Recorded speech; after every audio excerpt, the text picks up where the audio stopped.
راته مور وایي چې یاره بچې هغه به ورځ راشي چې لکه تاسو موږ لا پیسې راکوئ. نو دا خبره په ما داسې ولګېده چې زه لاړم یونیورسټۍ ته نو ډېر زیات ګډوډ وم.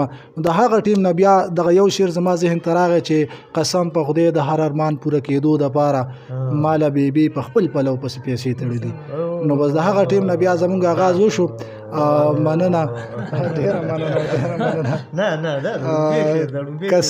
قسم په خدای د هر ارمان پوره کېدو دپاره ماله بیبي په خپل پلو پسې پیسې تړلي. بسم الله الرحمن الرحیم. تاسو ګورئ مردان اولس، زه یم ستاسو قربا جنید رحمان. دا مهال موجود یم جلاله کې مکې مدی بابا کې ابرار خان ابرار سره موجود یم چې د شاعرۍ په دنیا کې ډېر په لږ ټایم کې ځان له یو نوم او یو پهچان کړی دی. هغې سره به خبرې اترې کوو چې آیا دی شاعرۍ دنیا ته څنګه راغلی دی او څومره ټایم وشو چې شاعرۍ په دنیا کې ژوند کوي. نو راځئ موږ سره اوسئ. السلام علیکم. وعلیکم السلام. یو جهان مننه ستاسو د راتګ جنید رور او هارون رشید رور. هر کله راشئ، ستاسو د هر قدم بلا مو واخلم زموږ محفل ته چې په کومو قدمونو راغلی. ابرار صاحب یو جهان مننه د ټایم راکولو. ابرار صاحب دا راته وایي چې ماشاءالله تاسو د شاعرۍ په جامه کې د شاعرۍ په دنیا کې څومره ټایم وشو چې شاعرۍ دنیا ته راغلې او د شاعرۍ په دنیا کې ژوند کوئ؟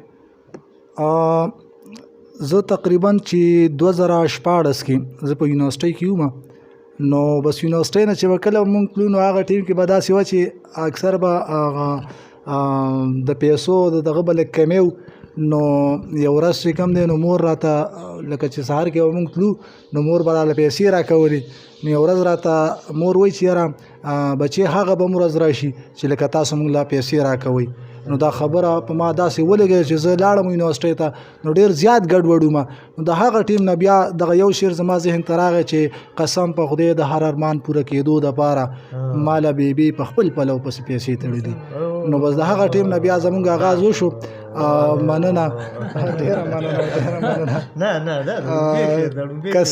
قسم په خدای د هر ارمان پوره کېدو دپاره ماله بیبي په خپل پلو پسې پیسې تړلي.